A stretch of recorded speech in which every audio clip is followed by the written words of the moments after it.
Bon, on y va alors. Putain, on y va. Comment tu te sens? Mais je suis super stress, mais quelle Sérieux? idée! Non, franchement, je suis stress là, j'ai le cœur qui bat la chamade. Rien que maintenant. Ça va être la plus belle histoire. Bon, qu'est-ce que ça fait déjà d'être invité dans ton propre podcast? C'est Inception le truc. Attends, c'est toi l'intervieweuse ou c'est moi? C'est moi. Attends, c'est moi l'invité ou c'est toi? Ouais, c'est toi l'invité. vu? On s'est mis d'accord là-dessus. Je sais pas si tu veux changer les rôles maintenant, mais moi j'ai pas de crush à raconter en fait. Donc on va être mal. À un moment, ça se trouve, ça va vriller, on va échanger les rôles.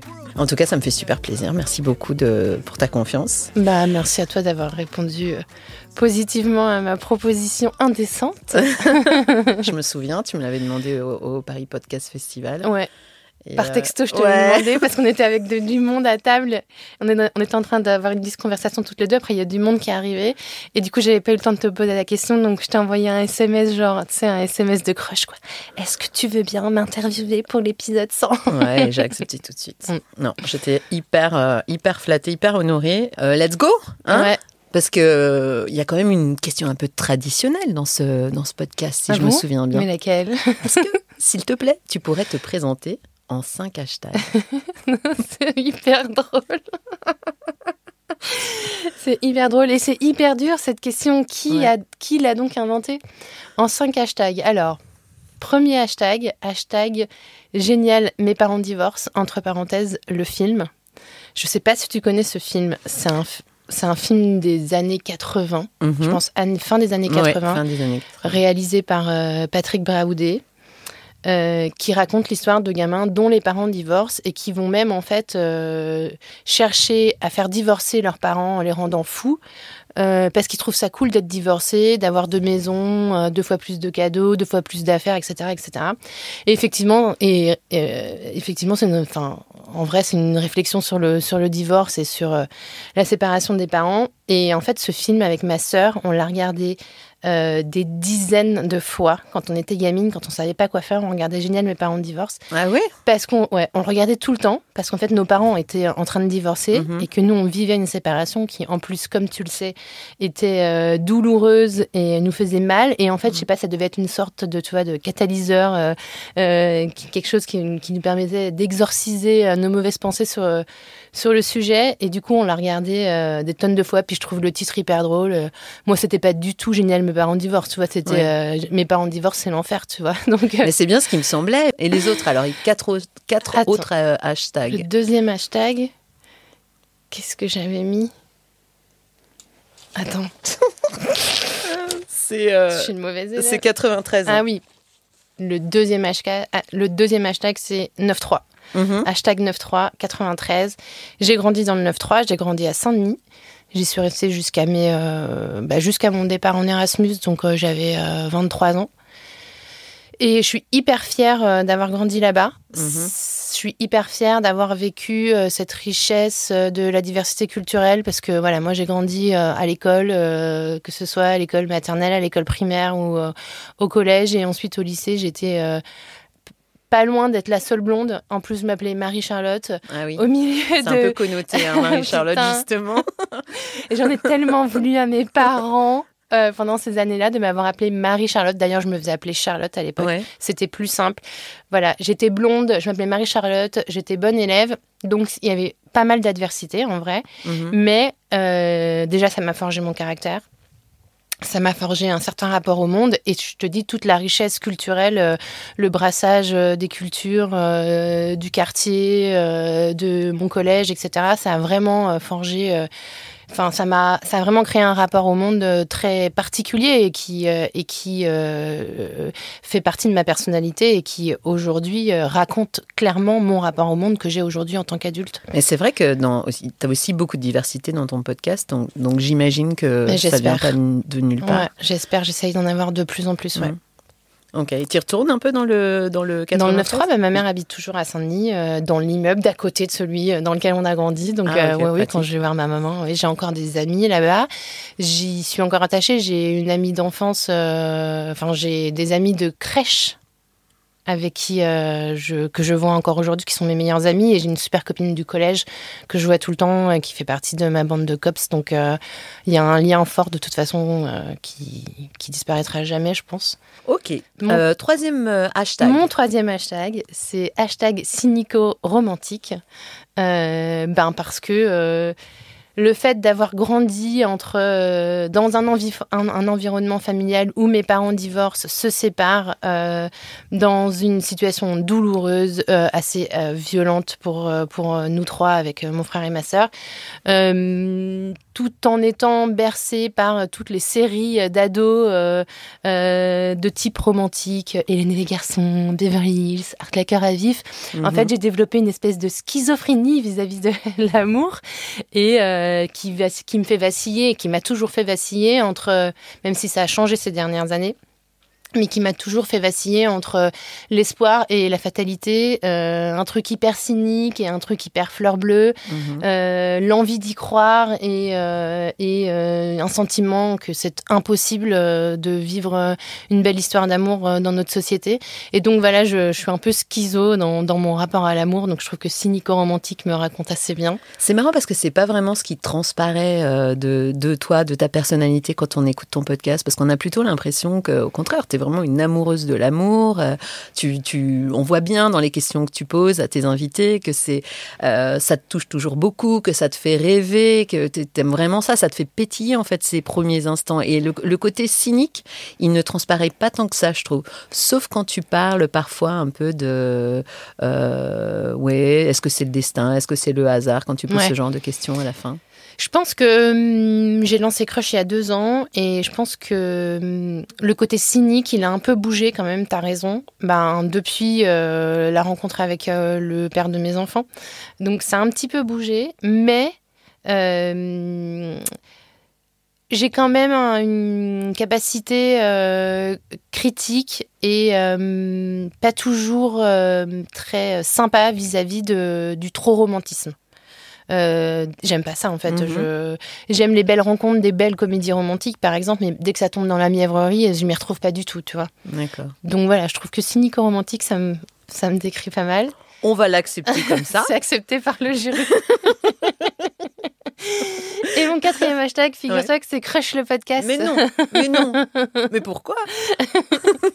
Tout simplement parce que ce podcast a changé ma vie, parce qu'il a eu le pouvoir, et il a le pouvoir de me révéler à moi-même. Depuis que je l'ai lancé, j'ai jamais eu autant l'impression d'être moi-même et de réussir à l'exprimer, même si je pense qu'il y a encore un beau chemin à parcourir pour y arriver complètement. Voilà, c'est un projet entrepreneurial qui me permet à moi d'être au plus proche de celle que je suis, et donc en ça c'est révolutionnaire parce que j'y arrive à 43 ans et que du coup avant il y a eu 40 ans où j'ai l'impression que j'étais pas moi-même. Donc pour moi c'est un projet hyper important. Ok, c'est vrai qu'on te sent vraiment dans ton élément dans ce podcast, et on sent que ça te fait vibrer, on sent que tu donnes le maximum. Puis quand on te suit aussi sur les réseaux, etc., on voit comme ça t'anime et comme ça te fait du bien. Donc, félicitations en tout cas pour ça. Et le dernier hashtag, alors c'est... Tu t'en souviens? Le dernier hashtag, j'ai mis basket, tutu, casquette. Non. Si. Parce que je l'ai changé depuis et j'ai le droit si je veux, ok, on fait comme si j'avais pas lu les hashtags que tu m'avais envoyés. Basket, tutu, basket. Okay. Parce que ce sont les attributs de la rebelle en tutu. D'accord. Et qu'en fait, dans ce rebelle en tutu, il y a une contradiction entre le côté rebelle, un peu grande gueule de la rebelle, et le côté romantique, pur, très poétique du tutu, très classique. Et qu'en fait, je pense que c'est ce qui me définit pas mal, c'est cet esprit de contradiction. Je pense que ma personnalité est pleine de contradictions. Je pense qu'on est tous pleins de contradictions, et moi, j'adore la contradiction. J'adore la repérer, j'adore l'observer, j'adore mettre des mots dessus, et je trouve que les contradictions sont très poétiques, et ça... Et dans Crush, j'ai l'impression de réussir à exprimer justement ces contradictions, ces petits paradoxes qui font toute la saveur d'une personne en fait. D'accord. Enfin, j'espère. Ouais, je suis un petit peu déçue que tu sois pas venue en tutu aujourd'hui. Honnêtement, je m'attendais à ça. Tu le verras ce soir, t'inquiète. Faut peut-être expliquer ce qui se passe ce soir parce que. Oui, ce soir on enregistre l'épisode anniversaire de Crush le podcast en public. Oui. Voilà, comme ça vous savez, parce que je crois que cet épisode va sortir après. Voilà. Alors moi, avant de commencer, je sais que tous les auditeurs ils ont envie de connaître ce crush, mais avant de commencer, je voudrais quand même te dire que j'ai un petit peu pimpé l'interview et que j'ai ajouté des personnages en fait. T'as ajouté des personnages. Ouais. Et je sais que t'es très joueuse, je sais que t'aimes bien ça. Et je t'ai vu préparer notamment la fameuse soirée de ce soir. Et je sais que t'es joueuse, donc je suis sûre que tu ne vas pas m'en vouloir d'avoir. Non, je ne t'en veux pas. Voilà. Donc je te laisse les découvrir et puisque tout le monde ne nous voit pas, de peut-être nous dire qui tu vois sur ces personnages. Alors je vois d'abord Hugh Grant. Ok. Probablement dans Notting Hill. D'accord. C'est la scène de la conférence de presse. D'accord. Il te fait penser à quelqu'un, Hugh Grant, dans la vie? Ouais. Non. Bon. Sandrine Kimberlin. C'est marrant qu'elle arrive ici à ce moment-là. C'est très drôle. Pourquoi? Voilà, Sandrine Kimberlin. Okay. Attends, je vais les montrer. On n'en saura pas. Attends, je vais les montrer à la caméra. Ouais, tu peux. Hugh Grant. Sandrine Kimberlin. Et le dernier, alors là, j'avoue, je sais pas quoi penser, c'est José Bové, non? Ouais. José Bové. Aussi un personnage un personnage que l'on voit un petit peu moins maintenant sur les écrans. Mais voilà, donc nous avons 3 personnages. Est-ce que l'un de ces personnages te fait penser à quelqu'un? José Bové, là, il y a la moustache. Ouais, et? Je sais pas. Ça fait penser à qui, ça? Mon père.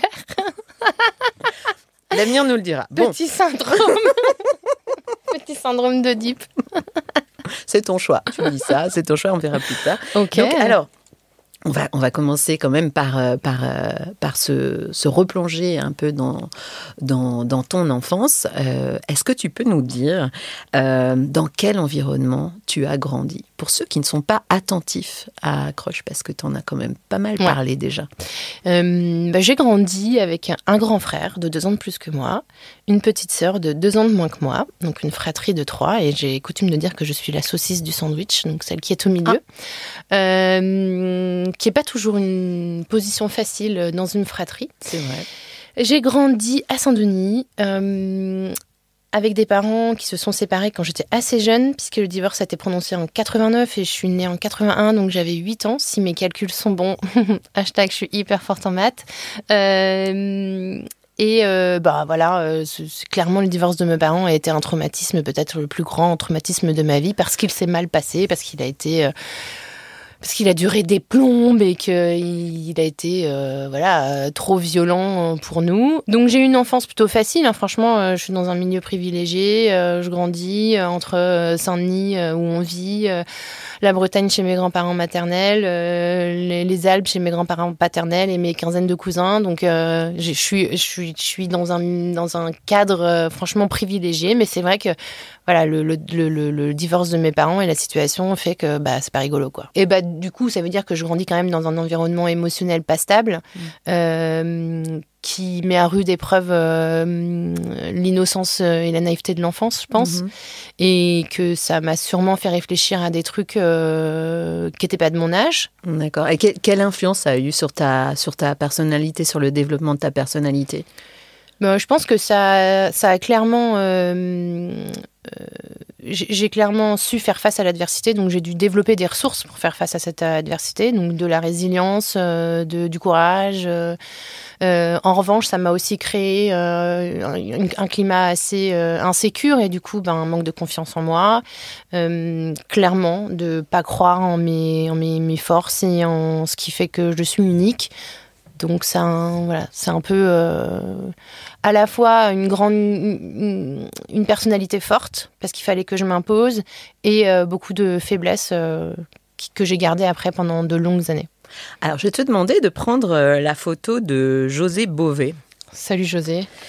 José Bové qui lui aussi a une petite opinion de cette période-là. Ok. Qu'est-ce qu'il dit? Charlotte, quand tu étais enfant, tu étais très espiègle, toujours vivante. Tu t'intéressais à tout, tu voulais te mêler de tout. Puis, à un certain moment, quand tu étais déjà l'enfant, tu es devenu un petit peu plus... Tout est venu, tu as commencé à douter de toi. Et puis, ce dont je me souviens le plus, c'est que quand tu es devenue adolescente, tu avais une taille d'une jeune femme, et quand on se promenait dans la rue, tu me prenais le bras et on marchait ensemble. Pour rien au monde, j'avais envie que ces moments s'arrêtent. C'était trop bien. Donc, je m'en souviens et j'y repense très souvent. Donc, en fait, José Bové, c'est mon père. Voilà, ok. Et je trouvais ça intéressant d'avoir son point de vue aussi, et je trouvais ça super touchant qu'il parle. Parce qu'on t'imagine tellement, on t'a vu avec cette photo aussi de ton papa, tu l'as partagée.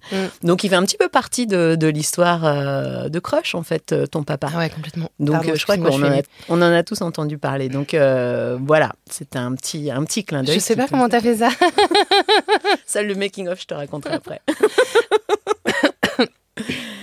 Voilà. Et donc... Mais je pense qu'il a bien décrit en fait le truc, tu vois. Ouais, c'est-à-dire que j'étais une gamine un peu malicieuse, espiègle, et qu'à un moment ça a un peu vrillé à quelqu'un qui manquait de confiance en elle, quoi. Et tu t'es accroché à lui comme ça aussi dans la rue. Ouais. C'est marrant qu'ils disent ça parce que cette image. Ouais, et c'est marrant qu'ils le disent parce que moi c'est quelque chose que je dis beaucoup à mes enfants. Aujourd'hui, je leur dis marcher dans la rue en vous donnant la main, c'est un de mes trucs préférés sur terre. Alors, quelle vision t'avais de l'amour du coup à cette période-là? Oh bah pas génial, hein, pas gigène, hein. C'était un couple qui se déchire, c'est pas. Ça te donne pas, en tant que gamin, ça te donne pas une vision positive. Moi, j'associais à l'amour. C'était je sais pas, c'était dur, ça faisait mal, on pouvait pas faire confiance à l'autre, ça dégénérait, c'était pas une vision positive. Et en même temps, à côté de ça, il y avait on grandit quand même dans une société où on conditionne les petites filles à rêver de l'amour, à rêver du couple, à rêver du mariage, de la robe blanche, d'avoir plein d'enfants et tout. Donc j'étais vraiment prise entre ces deux trucs-là. C'était assez, comme d'habitude en fait, un peu toujours dans les contradictions. Voilà, c'est ça. Rebelle, Ma vie est une contradiction. Et est-ce que cette vision de l'amour, elle a un petit peu évolué quand tu es devenue adulte? Ou est-ce que tu es restée un peu là dans cette...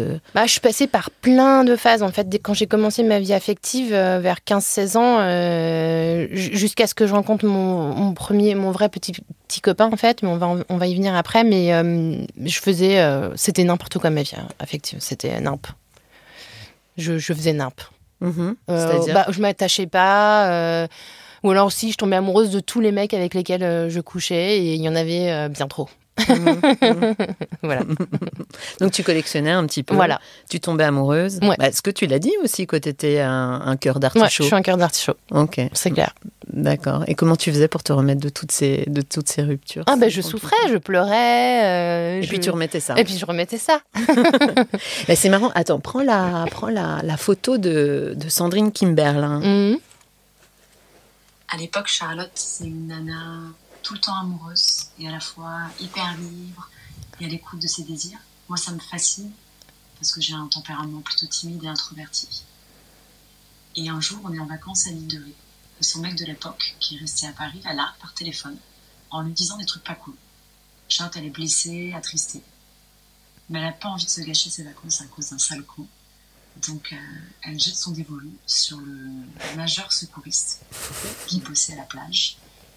Alors, il est mignon, doux, hyper gentil. Il s'appelle Mickey. C'est le nom qu'on lui donnera pour préserver son anonymat. Mais il avait une petite particularité qui nous faisait bien marrer, qui nous fait toujours marrer à l'époque. C'est qu'il avait une voix comme ça. Voilà. Désolée Mickey si tu nous écoutes, mais c'est vrai que ça nous a fait bien marrer quand on était jeunes.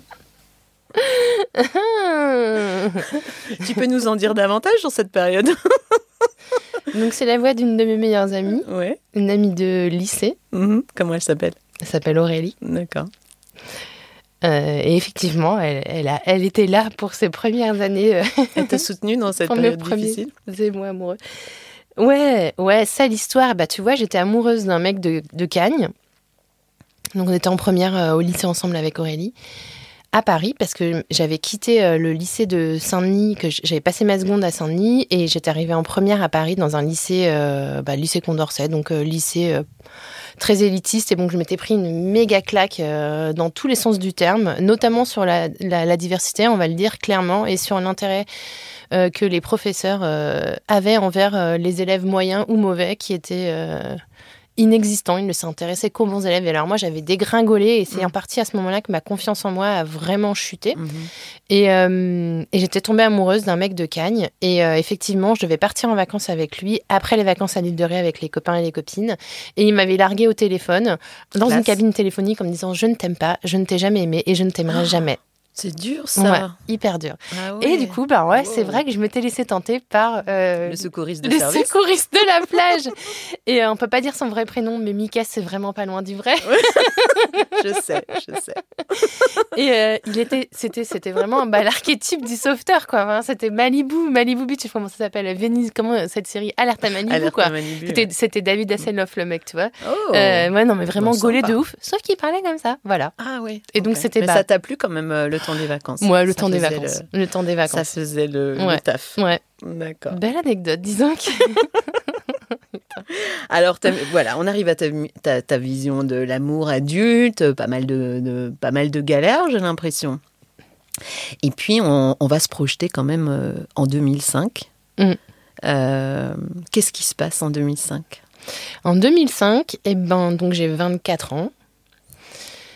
Je suis en couple depuis 3 ans. Et c'est mon premier grand amour. On s'est rencontrés en 2002, juste à mon retour d'Erasmus. J'ai fait 1 an d'Erasmus en Espagne, l'auberge espagnole. Je suis rentrée bilingue. Je suis rentrée avec une soif de découvrir le monde et les autres. Et j'ai rencontré ce garçon. T'as eu toutes les aventures qu'on imagine quand on est Erasmus avec tous les Erasmus. Non, alors moi, j'ai pas couché avec les Erasmus parce que moi, j'avais envie d'apprendre l'espagnol, figure-toi. Ah, ok. Et donc, moi, j'ai couché avec un espagnol et je suis rentrée bilingue. C'est vrai, mais t'as bien raison. Excuse-moi, c'est vrai, c'est normal d'aller plutôt vers lui, je comprends. Non, il faut savoir l'autchtone. Des priorités. Et j'ai rencontré ce garçon. La rencontre était hyper drôle aussi. J'étais hôtesse sur le salon de l'auto et lui, il était journaliste et faisait un sujet sur les hôtesses du salon de l'auto. Bref, j'ai rencontré ce garçon et on a commencé une histoire. Et donc, en 2005, ça fait 3 ans qu'on est ensemble. On a une relation un peu particulière dans le sens où on a une espèce d'accord tacite. Je me demande si c'est pas les prémices d'un couple libre ou d'un polyamour sans qu'on en soit absolument conscient à ce moment-là.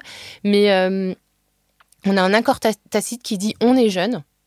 On peut pas se priver de vivre des expériences parce qu'on est trop jeune. Le couple nous enferme dans un truc qui peut pas aller avec notre âge. Donc si l'un et l'autre, on tombe sur quelqu'un d'autre qui nous plaît et avec qui on a envie de faire quelque chose, on le fait, mais on ne le dit pas à l'autre. C'est l'idée de vous deux, ça ? Non, à la base, c'est la sienne. D'accord, ok. Et moi, je l'apprends en me disant, c'est chelou, bizarre, je ne m'attendais pas à ce qu'on puisse me proposer un truc comme ça. Et tu en parles au bout de combien de temps de cette règle-là ? Assez vite. Et, mais en même temps, ça me convient un peu, si tu veux, parce que cœur d'artichaut, en fait. Sauf qu'on se retrouve dans des situations, Justement, cœur d'artichaut, t'es avec ce type, il te plaît. Je suis très amoureuse. Bah oui, donc justement, ça te convient, c'est là que je te suis pas, parce que ça te convient d'aller... ça me convient parce que, oui, il y a des tentations. Il y a des tentations, elles sont là, les tentations. Même quand t'es amoureuse même quand je suis amoureuse. Okay. À cet âge-là, franchement, moi, à ce moment-là, j'avais des tentations. Et en fait, ce qui s'est passé, c'est que, lui, il le faisait d'une certaine manière qui n'avait absolument, je pense, aucune incidence sur notre amour à nous, sur notre histoire. En revanche, moi, je tombais amoureuse de tous les mecs, d'autres mecs, en fait. Et donc, ça foutait un bordel monstre. Et moi, j'étais dans des situations toutes pourries. Et je me renvoyais une image de moi-même qui était hyper négative, qui ébranlait toute mon échelle de valeur. Et du coup, je m'y retrouvais pas du tout. J'étais pas bien. Donc, en 2005, ça fait 3 ans qu'on est ensemble. Et je suis en DESS, gestion de projet culturel à la fac de Saint-Denis. Et dans ce cadre-là, je dois partir quelques mois en Argentine. J'avais le projet de créer un festival de cinéma argentin en Espagne. C'était le projet que je devais livrer sur cette année de ESS. Dis donc, c'est super ambitieux, quoi. Ouais, super ambitieux. C'était un de ESS où il y avait presque pas de cours, mais on devait mener à bien ce projet entre 3 pays. Un projet entre 3 pays. Et moi, j'étais complètement fan déjà de la langue espagnole. C'est une passion que j'ai depuis que j'ai commencé. ¿Cómo hablas español? Hablo muy bien. Okay. Hablo español. Accento. Ah sí, claro. Sí. Por supuesto. Oh. Et j'étais complètement fan également. J'avais une fascination pour l'Argentine, je ne sais pas pourquoi, et j'ai commencé à regarder des films argentins, et il y avait un mouvement à cette époque-là qui s'appelait le Nuevo Cine Argentino, et qui était complètement fou par l'ampleur que prenait ce mouvement cinématographique dans le monde du cinéma dans le monde. Donc c'est le nouveau cinéma argentin, c'est ça. Et ça consiste en quoi exactement ? C'est les Argentins qui sont sortis dans la rue avec des caméras à l'épaule et avec des téléphones. Non, c'était plutôt des caméras à l'épaule. C'était pas des téléphones, c'était des caméras à l'épaule et qui faisaient des films avec très peu de moyens. Et donc du coup, il y avait une production énorme de films à cette époque-là. Et moi, je me mangeais tous ces films-là dès que je pouvais. Des films sociétaux hyper sociétaux.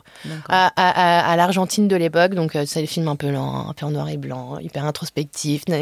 Bon, moi, j'étais à fond là-dedans. Et donc, je pars en février 2005, février 2005, je prends un avion pour Buenos Aires.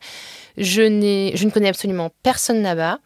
J'ai réservé quelques nuits dans une auberge et l'enjeu, c'est de trouver un endroit où crécher pendant ces quelques mois où je serai là-bas et de rencontrer des réalisateurs et des producteurs et de récupérer plein de films pour pouvoir faire une sélection et une programmation à mon retour en France et en Espagne. C'est ton genre, ça, de partir comme ça, toute seule, sans connaître personne ? C'est quelque chose que tu fais, tu as fait ou que...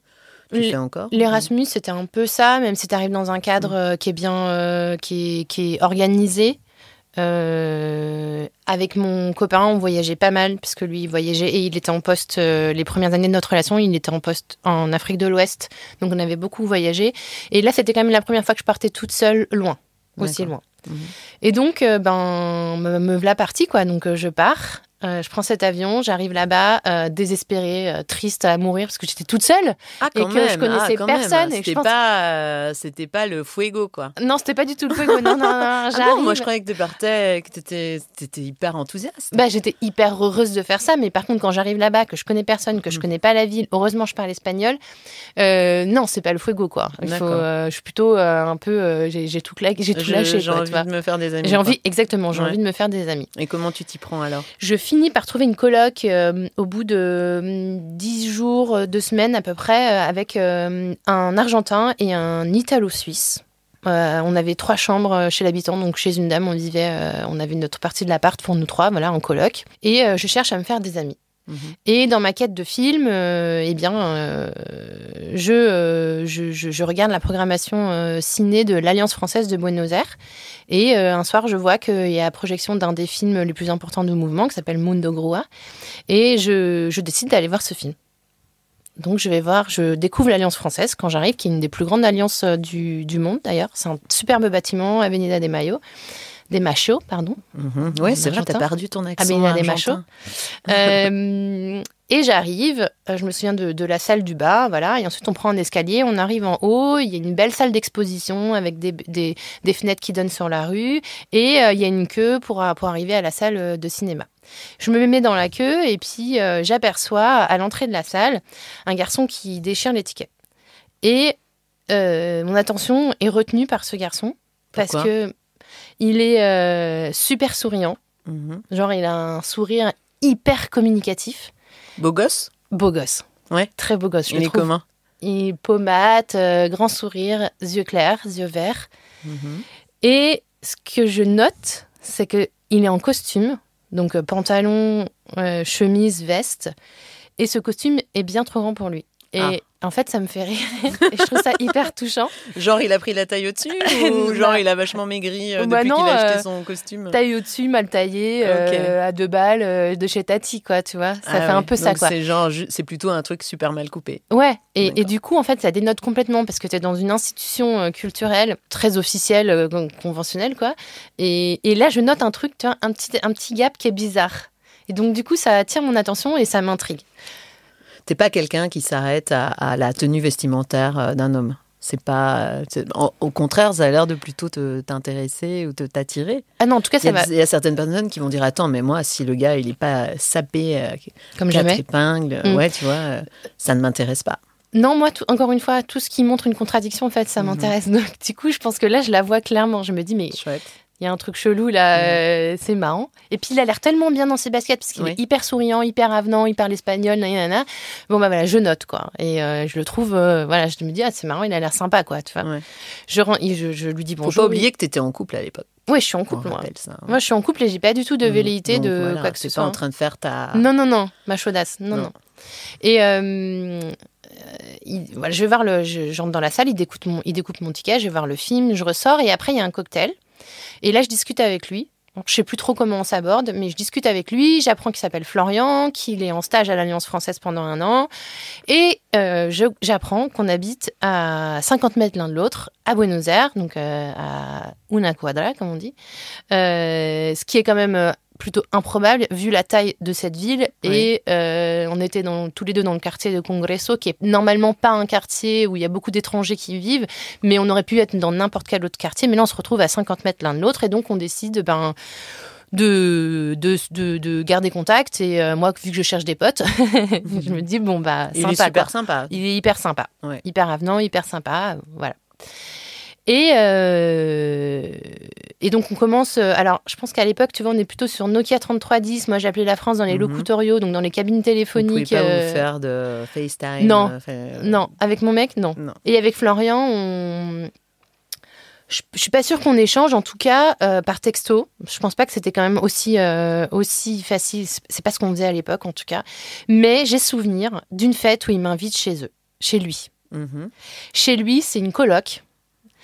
Et j'arrive dans cet appartement, donc qui est un appartement haussmannien. C'est un immeuble haussmannien parce que Haussmann a construit des immeubles à Avenida de Mayo à Buenos Aires. Et donc, tu as des appartements qui ressemblent aux appartements typiques parisiens à Buenos Aires. Super bel appartement. Super bel immeuble et tout. Mais j'arrive dans l'appart, un bordel, meuf, t'imagines même pas. Mais un souk intersidéral. C'était une soirée. Il vivait à combien dans cet appart ?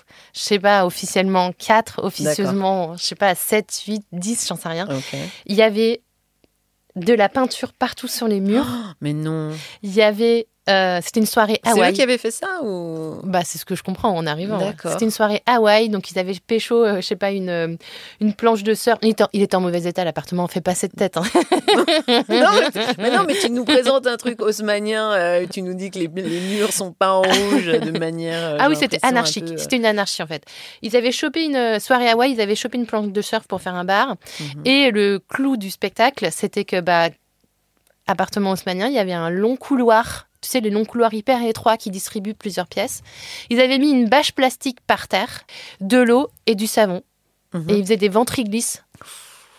Et ils glissaient comme ça sur le truc. Voilà. Donc, pour te dire l'ambiance. Oh là là. Et tu penses quoi, là, ils sont dingues. Florian ? Ah, je me pense, ils sont dingues et lui, il est taré. Ah oui. Mais il m'intrigue autant parce que il continue à m'intriguer parce que moi, je sens vraiment une sensibilité chez ce mec. J'arrive pas à me l'expliquer, mais je sens quelque chose de particulier. Moi, quelques jours plus tard, je fais une fête chez moi, sur le toit, terrasse de l'immeuble dans lequel je vivais. Il vient. Et à la fin de la soirée, les gens commencent à partir, mes colocs descendent et on se retrouve tous les deux sur la terrasse. On s'assoit et ce qui devait arriver arriva. On s'embrasse. Et c'est bien. Sur les toits avec la vue sur tous les toits de Buenos Aires en pleine nuit, toutes les lumières de la ville, etc. Très romantique. Très romantique. Ouais. Beau baiser. Ah. Sauf que le lendemain. Attends. Quoi ? Prends la photo de Hugh Grant. Hugh Grant,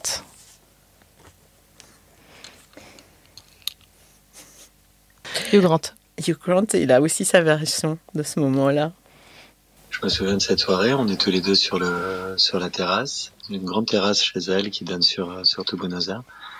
On discute, on passe la soirée et on se retrouve à la fin sans plus personne, on n'est plus que tous les deux. Et vient le moment où on sent qu'il y a eu quand même quelque chose qui s'est passé et on se retrouve, on était assis et on s'embrasse. Alors c'est pas anodin parce qu'il y a quand même son mec qui est arrivé le lendemain matin. Mais on s'embrasse et on prend du plaisir tous les deux. On sent que c'était un moment chouette sur cette grande terrasse avec ses lumières en face, il faisait nuit. Et voilà, tout part de là. Mais c'était beau. Bon, j'ai compris qui est Hugh Grant. Ok. Qui est Hugh Grant? Donc, c'est Florian. Donc, le lendemain, le copain arrive. Voilà, le problème, c'est que le lendemain, mon petit ami français arrive pour 1 mois de voyage en Argentine. Donc, bizarre, quoi. Tu te sens mal? Moi, je me sens pas très bien. Ouais. Parce qu'en même temps, vous avez ce couple libre, donc c'est pas forcément un problème. Ouais, mais puis, bon, il y a eu qu'un baiser, quand même, oui, il y a eu qu'un baiser, mais je pense que je sens qu'il est un peu spécial. Et puis, quand même, j'embrasse un garçon, puis le lendemain, il y a mon mec qui arrive. Je suis pas très à l'aise. Je me souviens aussi des regards un peu moralisateurs de mes 2 colocs. Bon, bref.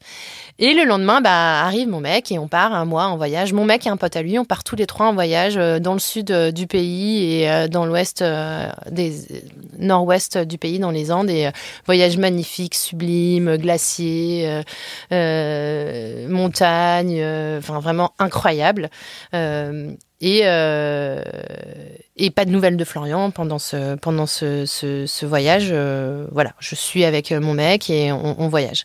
On rentre et je me souviens très bien que lui devait rentrer en France et moi je devais encore rester quelques jours et repartir. Et je lui dis quelques jours avant qu'il parte, je lui dis écoute, en fait je vais pas partir tout de suite, je vais rester. J'ai encore des trucs à faire ici, j'ai pas fini, j'ai envie de rester. T'avais vraiment des trucs à faire? Honnêtement, je pense, ce dont je me souviens, c'était que c'était une excuse et que j'avais envie de revoir Florian. Ah, donc tu y avais pensé pendant... Ouais, clairement. Tout ce moment-là. Ouais, je pense. Et je me souviens, le jour du départ de mon mec, on va boire un café en bas de chez moi et je reçois un coup de fil sur mon Nokia 3310. C'était Florian qui me disait « Quand est-ce qu'on se voit ? J'ai envie qu'on se voit, nanani, nanani, nanana. » Donc, mon petit copain s'en va. Mais tu penses quoi quand tu vois ça? Tu te dis, ça y est, lui aussi, il n'est pas indifférent? Ou tu te dis, oh, il veut juste m'emmener encore dans son faire une teuf où on va se jeter dans l'eau sur le sol? Tu te dis quoi? Non, je pense que... Tu dis que tu lui plais aussi? Moi, je sens quelque chose de spécial. Moi, je sens qu'il y a quelque chose que j'explique pas entre lui et moi. Je sais pas quoi. Je sais pas encore ce que c'est. Je sais pas. Donc je reste et je change mon billet pour rester quelques semaines de plus. Et à partir de ce moment-là, notre relation avec Florian va passer sur un mode allongé. C'est-à-dire, je ne comprends horizontal, physique, passionnel, charnel. D'accord, donc sexuel. Donc, sexuel, ouais. Le fuego est enfin là. Le fuego est là. Et pendant 1 mois, je me tape pas un Argentin, mais le Frenchie du coin. Et c'est assez incroyable. C'est-à-dire que physiquement, on s'entend super bien. Il y a une alchimie qui est complètement dingue. Vraiment, c'est fusionnel le truc, tu vois. Il y a vraiment quelque chose de spécial. Et moi, pendant toutes ces semaines qu'on passe ensemble, je continue à le trouver quand même un peu mystérieux. C'est-à-dire que je vois sa personnalité un peu folle, qui fait n'importe quoi un peu quand même, qui sort beaucoup, qui est capable d'aller à un concert et de rentrer pieds nus parce qu'il a perdu ses chaussures. Ils sont capables, avec ses colocs, de monter à 12 dans un taxi. Voilà. Et moi, je sens ça, puis en même temps, je sens une grosse sensibilité chez lui que j'arrive pas à expliquer. Ok, donc pas vraiment comme s'il te cachait quelque chose, mais plutôt comme s'il y avait une fêlure ou quelque chose comme ça. Ouais, c'est une fêlure, mais jamais il va dire ce que c'est. Jamais tu lui poses la question? Non, je crois pas. Parce que je sens une grande pudeur et que j'arrive pas à comprendre ce que ça peut être. J'ai l'impression que c'est un truc important, mais j'ose pas pousser. Donc, je me souviens de ce mois où on se retrouvait dans sa chambre, dans son appart, avec le matelas par terre.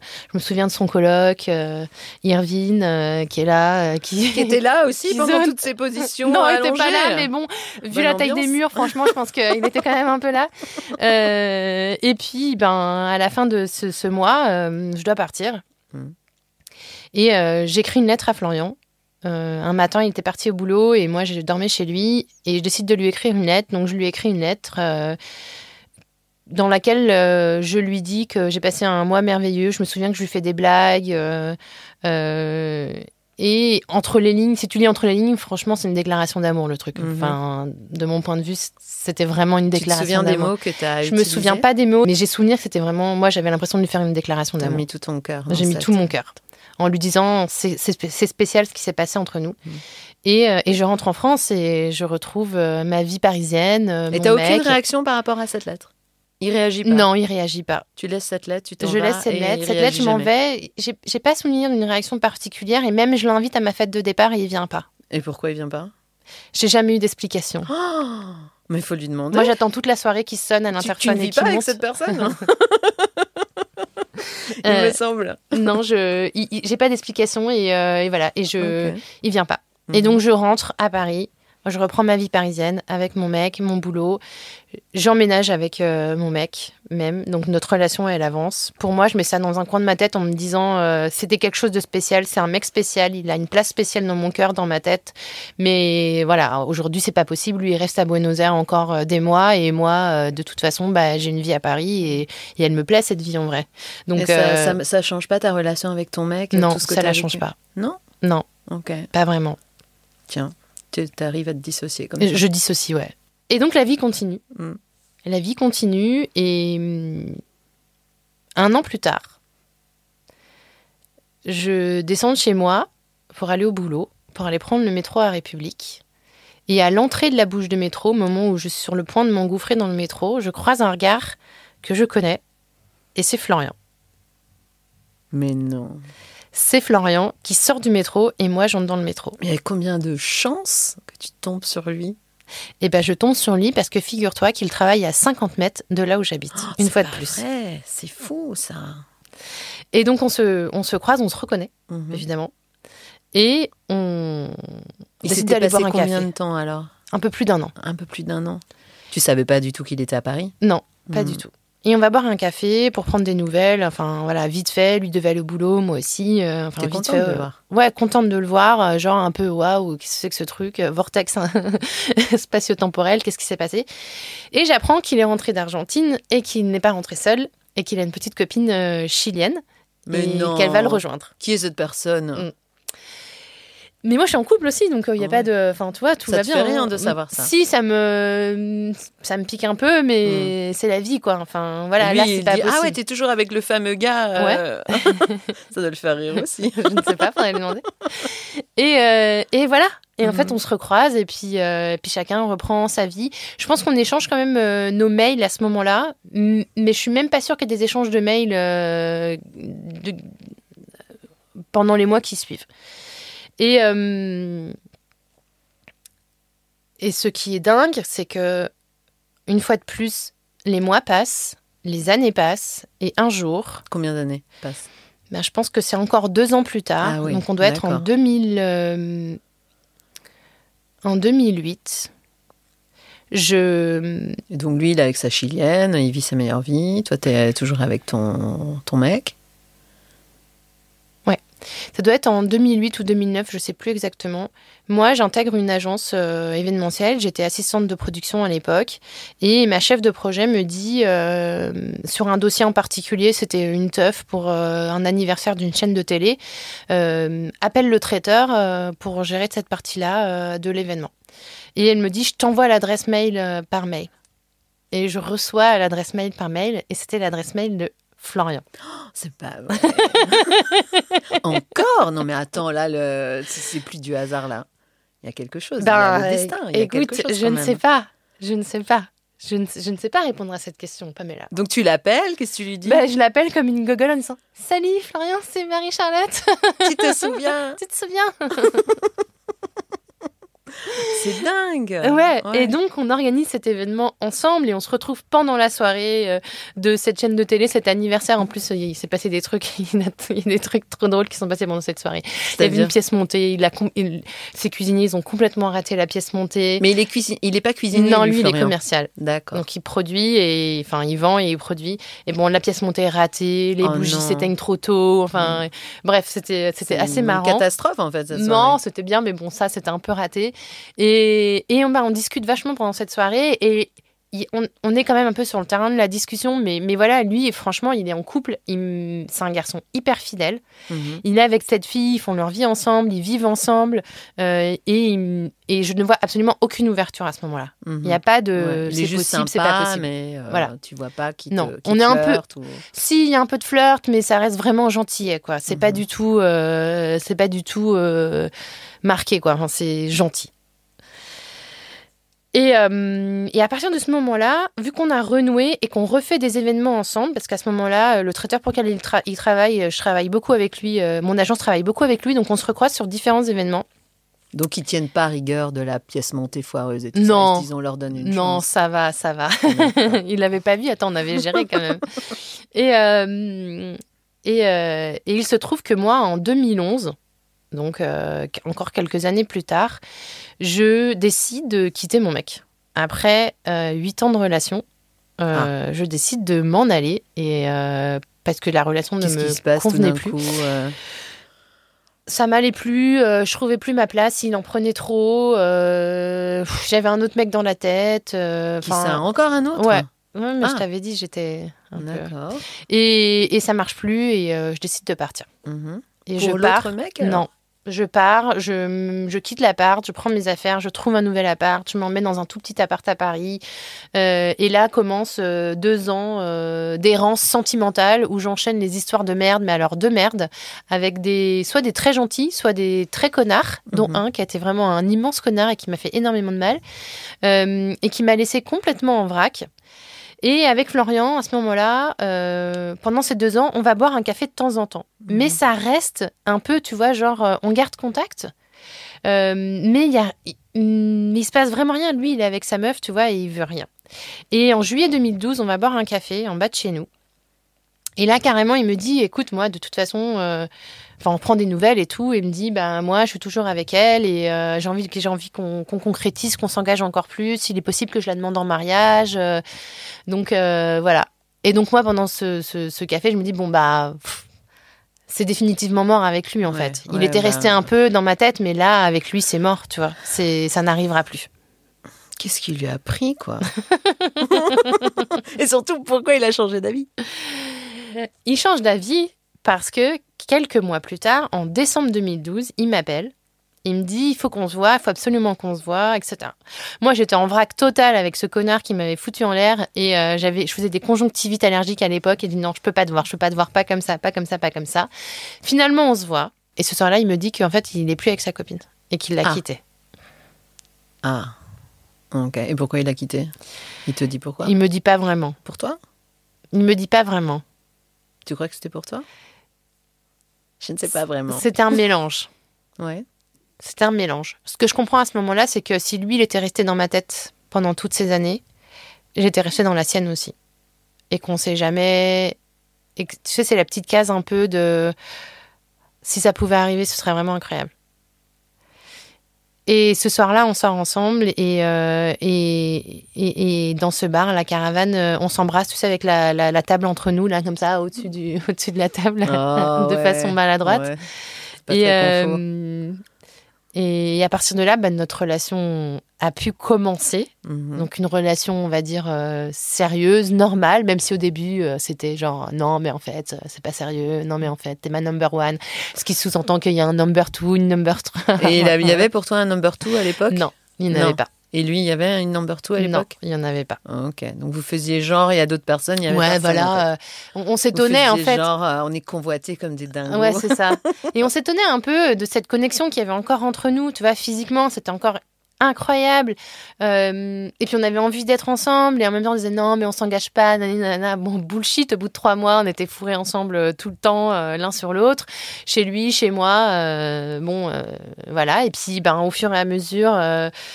on part en voyage, on passe beaucoup de temps ensemble, j'apprends à le connaître. J'apprends à ce moment-là aussi que la sensibilité et la faille que j'avais décelée à Buenos Aires pendant le mois qu'on avait passé ensemble, j'avais une bonne intuition parce que j'apprends en fait qu'à ce moment-là, il était en train de traverser une période très difficile puisqu'il venait de perdre et son papa et son grand-père. La même année? Dans le même mois. quasiment, et qui venait de rentrer de France, et il venait de rentrer de l'enterrement de son papa. Okay. Ce qui peut expliquer aussi sa vie de déglingo à cette période. Exactement. Et ce qui explique aussi que moi, je le sentais si sensible et si vulnérable à ce moment-là, tu vois. Ce petit je ne sais quoi que je sentais, en fait, cette sensibilité, c'était ça, quoi. C'est fou qu'il t'en ait pas parlé. C'est quelqu'un d'assez secret ou... C'est quelqu'un qui a du mal à exprimer ses émotions. Oh, bizarre. Bizarre. Un homme qui n'exprime pas ses émotions. Et donc j'apprends ça, donc je comprends un peu ce qui s'est passé, et c'est vrai que je comprends dans quel état d'esprit il était à ce moment-là, et je suis hyper étonnée de me dire que 8 ans plus tard on se retrouve et que ça marche super bien. Et donc notre relation à partir de là elle va très vite. On part en voyage plusieurs fois ensemble. On décide d'emménager ensemble, donc je vais habiter chez lui, à Paris, dans son appartement. Et puis, on décide un jour, rue Alibert, je lui dis, il serait peut-être pas temps... C'est quoi, rue Alibert ? Rue Alibert, en bas de chez nous. C'est une rue, dans la rue Alibert. C'est là où vous habitez ? Non, c'était pas loin. C'est la rue du Carillon. Ah oui. Et je lui dis comme ça, ce serait pas le moment d'essayer de faire un enfant. Il me dit oui, d'accord. Et donc on essaie de faire un enfant. Pas compliqué, le gars ? Non, on essaie de faire un enfant. Je tombe enceinte une première fois, je fais une fausse couche, je tombe enceinte une deuxième fois et c'est parti mon kiki. Et donc vous avez eu un petit garçon. Un garçon, ouais. Un petit garçon. Et à ces 1 an, on est retournés en Argentine tous les 3. En mode pèlerinage. Waouh.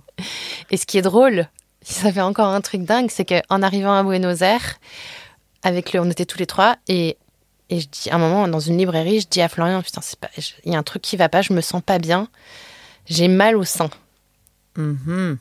Et donc, j'ai fait un test de grossesse, et on s'est rendu compte que j'étais enceinte de la deuxième, à ce moment-là, à Buenos Aires, alors qu'on était en voyage pèlerinage. Ok, tu étais enceinte de combien de temps ? 2-3 mois. Ok. Waouh, voilà. Donc ça s'est enchaîné. Ils ont combien d'années d'écart ? Ils ont 1 an et demi d'écart. Ah ouais, ils sont super rapprochés. Ils sont super proches. Voilà. Et donc ma fille est née et on est paxé. Félicitations. Merci. Depuis combien de temps vous êtes depuis le grand avait 2 ans, je crois, donc on s'est paxé. C'est marrant parce que je repense à ce que tu m'avais dit dans mon podcast quand je t'avais interviewé aussi. Tu t'avais un peu parlé de cette relation et tu m'avais dit qu'avec Florian, tu avais appris que l'amour, ça pouvait être simple. Exactement. Pourquoi ? Qu'est-ce qui t'a appris parce qu'entre nous, c'était hyper naturel, hyper fluide, que je me suis toujours sentie en sécurité avec lui. Parce qu'il est hyper attentionné, hyper généreux, hyper sensible. Et Florian est quelqu'un de simple, en fait. Ouais. C'est-à-dire qu'il trouve du bonheur dans les choses simples de la vie. Et quand je te dis qu'il trouve du bonheur, c'est que vraiment, il amène de la joie partout. C'est vraiment un soleil, le mec, quoi. Il amène de la joie partout. Tu sais, c'est le genre de mec, tu le mets dans un groupe, dans un dîner, dans un bar, dans le machin. S'il est en forme, il te met le feu. Pas forcément en faisant le con n'importe quoi son surnom c'est Mowgli parce qu'effectivement il finit toujours pieds nus mais bon. Mowgli. mais sinon enfin vraiment il met l'ambiance parce que il a la wesh quoi. Ouais. Vraiment il a la wesh, il est solaire quoi. Et donc en fait ouais. On est super à la bourre. Oh non. Mais non. Surprise. Une blague. Merci. Mais Florian, on dirait une émission de télé. Florian vient d'arriver. Salut Florian. Salut, j'ai embrassé ma mère quand même. Non, j'ai demandé à Florian de venir parce que déjà je trouvais que c'était bizarre qu'il soit pas là. J'avais envie de le rencontrer. Salut. Vous êtes con, mais c'est pas possible. J'avais envie de le rencontrer et comme il n'était pas là, je lui ai dit de venir. Et puis en plus, il y a quand même une inconnue dans toute cette histoire. C'est pourquoi t'es pas venu à la fête de départ de MC. En toute franchise, j'en ai aucune idée. Sérieusement ? Je sais pas, c'était une époque où c'était la fête, ou je sais pas, il se passait beaucoup de choses, j'avais sûrement autre chose de prévu. A priori, j'ai bien fait parce qu'on a réussi à se retrouver quand même, mais je sais plus du tout pourquoi je suis pas venu. Mais parce que t'étais en mode what the fuck. J'étais peut-être en mode tough ailleurs, c'est possible, ouais. Parce qu'il m'a quand même confié que t'étais pas non plus tous ces petits événements pendant lesquels vous vous êtes croisés, c'était quand même c'était pas rien pour lui en fait. J'ai pas eu le temps de tout passer parce qu'on était un peu à la bourre, mais j'avais d'autres extraits. Cette bouche bouches de métro, c'était pas rien, quoi. Cette rencontre pour toi, c'était quand même, ça signifiait quand même quelque chose. En tout cas, ça l'a un petit peu travaillé, quoi. Donc, l'install technique que vous êtes en train là. Non, mais alors là, vraiment, j'ai trop l'impression d'être dans. Tu sais, ça fait 20 minutes que je vous écoute quand même, hein, je peux pas vous le dire. C'est quoi cette émission tu sais, là. C'est surprise. Non, tu sais, là, c'est. La recherche des disparus. Non, mais tu sais, perdu de recherche. Hein. Sauf qu'il habite avec toi, donc on l'avait pas vraiment perdu. Il était facile à retrouver, on va dire. Non, mais c'est vrai que je trouve que c'est. Tu étais censée être en train de faire les sandwichs, chérie. Eh ben, c'est pas ça, c'est pas le cas. Il a pris de l'avance sur les sandwichs. Il a fait ça hier soir. Hein. Et donc, moi, j'avais quand même une petite question, parce que maintenant, on a un couple, on les a tous les deux, quoi. Joie. Là, j'en reviens pas. On va te laisser reprendre tes esprits. T'avais quelque chose à dire? T'as apporté quelque chose? Non, mais j'écoute depuis 20 minutes. Qu'est-ce que t'en penses? C'est quelque chose à rajouter? J'ai dit la vérité ou pas? Ouais, je pense que on est plutôt raccord. Ouais, si, non, mais c'est... Bah, c'est bien, c'est beau, c'est agréable à écouter aussi, pour le coup, c'est vrai que c'est chouette. Mais non, on s'en était parlé un petit peu, on est heureux, on sait pas vraiment ce qui s'est passé, mais on en est là, on est heureux tous les deux. T'es d'accord avec ce petit... en préparant un petit peu, on a un petit peu préparé quand même cet entretien, t'avais parlé de quelque chose, tu disais, Florian et moi, on était quand même super différents, c'était pas gagné d'avance, et puis finalement, ça s'est fait. Pourquoi ça s'est fait alors? Ouais, déjà, on est très différents, je pense. Quand on s'est rencontrés à Buenos Aires, vraiment, on n'avait pas la même vie, quoi. On n'avait pas la même vie, on n'avait pas la même vision de la vie, quoi. Enfin, moi, jamais j'aurais imaginé le mec de Buenos Aires, père de famille, pacsé, avec une vie plutôt... voilà, avec une vie plutôt bien arrangée. Tu vois, jamais j'aurais imaginé ça. Alors que moi, c'était quand même...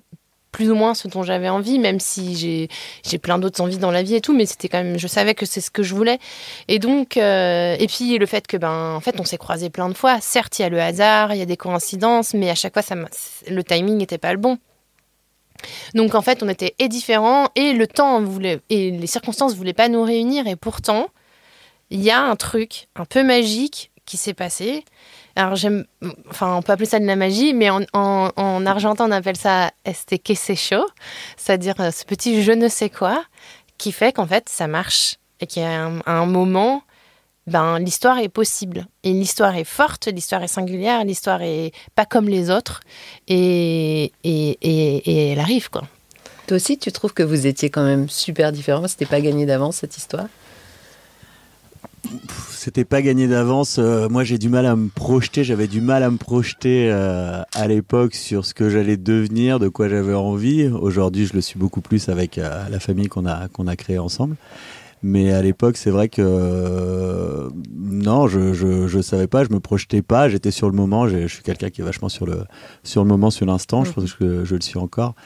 Donc, tu confirmes, ouais. Non, j'étais heureux et j'étais hyper heureux et c'était une boule d'énergie qu'on vivait tous les deux, c'était extraordinaire. Ouais. C'est le cas encore différemment, mais donc à l'époque, non, j'étais très heureux de ce moment-là. Et par contre, la projection, effectivement, je me projetais sur la fête qu'on faisait le week-end, mais pas beaucoup plus, quoi. Et alors, t'es venu avec quelque chose, hein. T'as apporté quelque chose. Ouais, je suis venu avec quelque chose. Non, mais je suis venu avec quelque chose pour le coup. Chérie, que je cherche depuis longtemps. C'est pas la liste de courses. Et que j'ai retrouvé il y a 2 jours. Mais non, je te jure. C'est pas vrai. Je te jure. Non, la lettre. Qu'est-ce que t'as apporté? Mais t'es sérieux? J'ai retrouvé, t'en parlais tout à l'heure, de cette petite lettre ou poème que t'as laissé sur mon lit. Attends, je vais te la lire. Oh non. Que t'as laissé sur mon lit en partant. Mais c'est dingue. C'est dingue.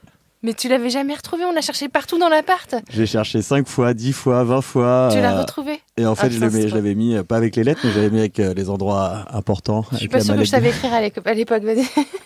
C'est assez court, mais c'est joli. Donc c'est la lettre pour C'est la lettre qui a été laissée le dernier jour la fameuse lettre quand on s'est vu, on a passé du temps en Argentine et t'es passé à la maison et tu repartais. J'étais pas là. Non, c'est pas que je suis passée à la maison, c'était un matin, t'allais au boulot et on avait passé la nuit ensemble et moi je partais après toi. Ok, voilà, c'est ça. Je t'ai laissé ça. Et c'est le dernier moment sur lequel on s'est vu. Oui, puisqu'il est pas venu à la teuf après. Après, je suis pas venu à la teuf et on s'est plus revu en Argentine. On va pas revenir sur cette histoire.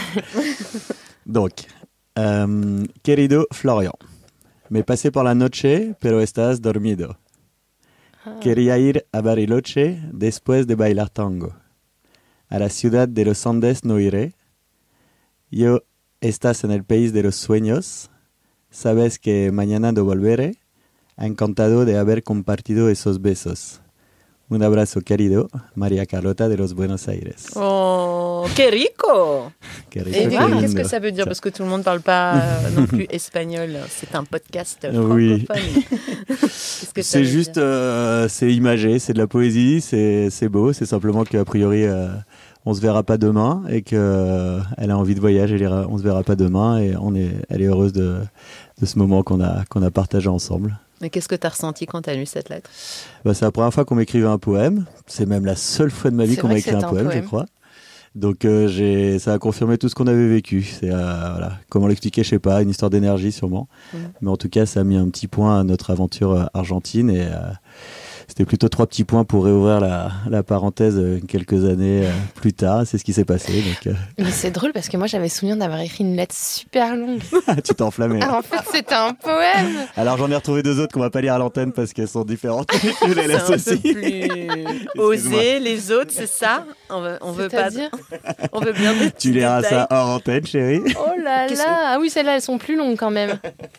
Bon, vous lirez après parce qu'on va devoir libérer le Ouais. studio. Mais j'avais quand même une petite question vu que vous êtes l'un en face de l'autre. Nous demande pas des vœux de mariage parce que là c'est mort. Non, vous n'êtes paxés, c'est déjà pas mal. Et Non, je sais qu'il y a un sujet. Je sais qu'il y a un sujet. sur Ouais. le mariage. Non mais moi par contre j'avais quand même un mot de la fin. Vas-y. Non mais vas-y si t'avais une dernière Alors moi question. d'abord je voulais vous demander qu'est-ce que vous souhaitiez tous les deux pour les prochaines années. Ah, ok. Alors qui veut commencer? Toi? Parce que Hmm. c'est toi qui viens de faire l'éruption. donc, c'est toi. Très bien, c'est toi qui décides. Qu'est-ce qu'on souhaite qu'est-ce que je souhaite Qu'est-ce que- pour nous, Ouais. pour les années à venir, qu'on continue sur cette route parce que voilà, je suis heureux dans ma vie, je suis heureux avec ce qu'on fait, je suis heureux des petits aides qu'on a créés, je suis heureux d'être avec toi, je t'aime. Voilà, donc j'ai envie de continuer là-dessus. J'ai envie de continuer là-dessus, tout simplement. Et toi? MC? La même chose. Et je nous souhaite aussi de vivre un merveilleux crush tour. Car nous allons partir en crush tour, puisque nous partons en voyage. Je sais pas si tu es au courant, Pamela. J'en ai entendu parler. Je ne sais pas par qui, mais j'en ai entendu parler. On part 6 mois en voyage en famille. On retourne en Amérique du Sud. Waouh. Donc début mars 2025. On prend un avion qui nous emmènera à Mexico et on descend jusqu'en Colombie en 6 mois. Et on emmène Crush avec nous, mais ça, j'en reparlerai un peu plus tard. Et les enfants aussi. Oui, oui, non, j'ai dit qu'on partait tous les 4, t'es con. Mais oui, mais c'est ça. J'ai tout de suite pensé aux auditoristes du podcast parce que on va tous se retrouver très, très orphelins, très orphelines. Ah non, pas du si tout, on parce a que le plus podcast d'épisodes. continuera à vivre toutes les semaines, sauf qu'en plus, on va produire des épisodes là-bas, mais j'en reparlerai plus tard. Gros pour scoop expliquer. alors, tu l'annonces Ouais, là, gros c'est scoop, ça ouais. Gros scoop, enfin, D'accord. gros scoop, ouais. On part en crush tour Eh et ben. je rêve de ce voyage et je nous imagine tous les 4 et je suis tellement fan de ce projet qu'on a de partir tous les 4. Tu sais, c'est le truc que tu as sur ta bucket list de vie et que tu te dis ouais, j'ai envie de le faire, mais on le fait pas. Et puis là, on se dit, ok, on va le faire. Pourquoi on pourrait pas le faire? Et donc, ça fait 1 an qu'on prépare ça. Et donc, et je nous imagine tous les 4 et tous les souvenirs qu'on va se créer. Je suis en joie quand Génial. quand j'imagine génial. ça. Bon, j'imagine que tu vas nous raconter tout ça aussi au fur et à mesure que ça va se mettre en place avant le départ. Voilà, je crois qu'on a... T'avais pas d'autres messages cachés? J'en avais... Ah si, j'en ai un dernier. Parce que si, j'en ai un dernier et je trouve qu'il est génial. Ok. Voilà, t'as souvent... T'as souvent parlé, tu parles souvent de ton papa. Et moi, j'adore, en fait. José Bové. J'adore quand tu parles de José. Et José, je lui ai posé une Les gens dernière vont croire question. que José Bové est mon vrai père. José, est-ce qu'on peut donner son prénom? Moi, je le connais, son prénom. J'ai voulu conserver son anonymat, mais on peut donner son prénom? Étienne. Voilà, c'est Étienne. Étienne, je l'ai dans mon répertoire maintenant, lui aussi. Waouh. Et non, donc, Étienne, il a une dernière... Parce que c'est vrai que tu dis souvent que ton papa, il a cet esprit scientifique, que ça t'inspire beaucoup dans ton podcast et que ça te permet de tirer certaines conclusions aussi de tous les invités que tu reçois et tu peux identifier certains patterns, en fait. Et donc, maintenant que moi, je connais ton papa, je comprends un peu mieux pourquoi tu dis ce genre de écouter choses. le message maintenant que je rigole. le connais bien.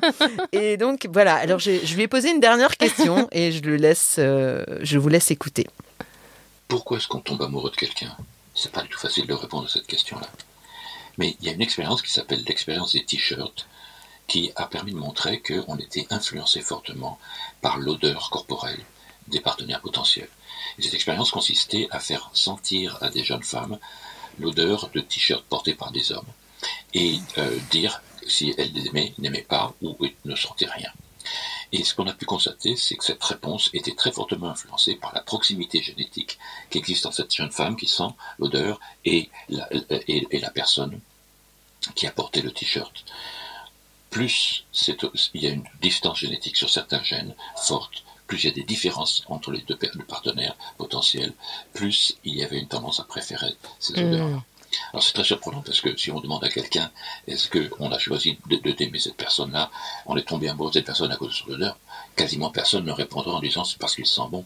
Et pourtant il semble que ça joue un rôle non négligeable dans le fait que l'on tombe amoureux de quelqu'un. C'est surprenant, n'est-ce pas ? Eh bien, peut-être que certaines des histoires que tu racontes dans tes podcasts ont été influencées par des odeurs. C'est surprenant. Voilà. Alors, merci papa.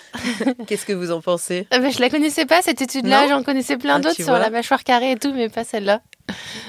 Et ben voilà, maintenant, donc peut-être que c'est une question que tu peux rajouter dans tes prochains interviews. J'ai eu quelques invités qui m'ont parlé d'une odeur, de l'odeur. Voilà. De l'odeur. Donc, la théorie des t-shirts. La théorie des t-shirts. Vérifie-t-elle ou pas ? Nous le saurons dans les prochains épisodes de Crush le podcast. Merci beaucoup et merci Florian d'être venu. Merci à toi, Pamela. Ça fait trop plaisir. Non, mais T'es contente qu'il soit venu ? j'ai l'air complètement... T'es contente qu'il soit venu ? Je suis abasourdie, les gars. Je suis abasourdie. Enfin, c'est... Toi, t'es vraiment le roi. Parce qu'il faut quand même savoir que le podcast, c'est à cause de lui. Hein. Ah que oui, moi... pourquoi ? Enfin, si, pour mes 40 ans, il m'a fait un podcast avec des messages de mes potes et de ma famille. Et c'est comme ça que le médium podcast m'a tellement touchée que derrière, la première idée que j'ai eue, c'était d'en faire un, quoi. N'oublie pas ça, chérie. La boucle est bouclée, tu vois. Ouais, c'est vrai. Ça y est, elle est dans le podcast maintenant. En plus, en vidéo. Super, merci Pamela. Ouais, il est beau, hein, t'avais raison, il est beau. Hein. Merci à toi, Pamela. Avec grand plaisir. Merci Pamela pour toute l'orga. C'est trop chouette. Non mais je rêve. Attends, ça a été, non mais c'est ça quoi. Non mais ça c'est génial. Ah mais toi t'as trop assuré, il m'a envoyé un message, il m'a dit j'ai retrouvé la lettre. Put the whole world under my spell where I know everything is gonna go well.